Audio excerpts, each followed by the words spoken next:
musculaire, c'est ce qu'on appelait élongation, claquage, contracture musculaire. Donc ça, c'est un peu plus détaillé, c'est les classifications qu'on utilise maintenant.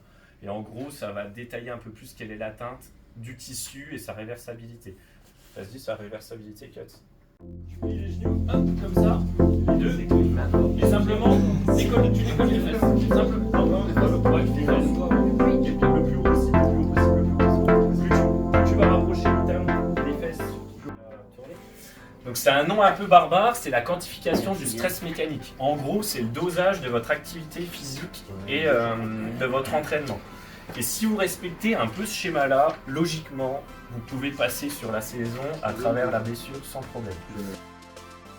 Ce qu'il faut retenir, c'est que la formule, c'est que le corps il a la capacité de s'adapter à condition qu'on ne lui impose pas des contraintes supérieures à sa capacité d'adaptation.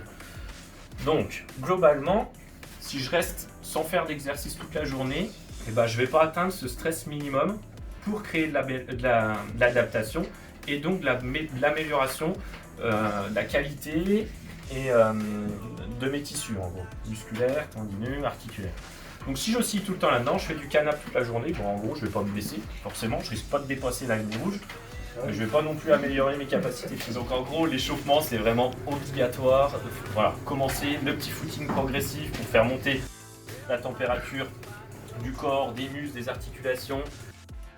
Plus je ferai de mouvements, plus ça va lubrifier mes articulations, les glissements vont mieux se faire entre les tissus. Progressivement, on va chercher les muscles les plus sollicités, donc quadriceps, donc le petit squat, ischio-jambier, les fléchisseurs, les mollets.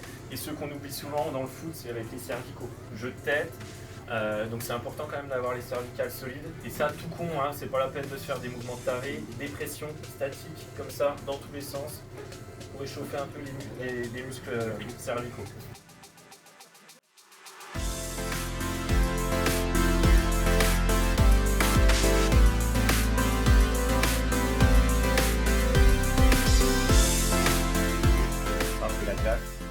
Souvent c'est ce qui se passe après une séance, mets de la glace, viens courir mercredi, on l'a assez entendu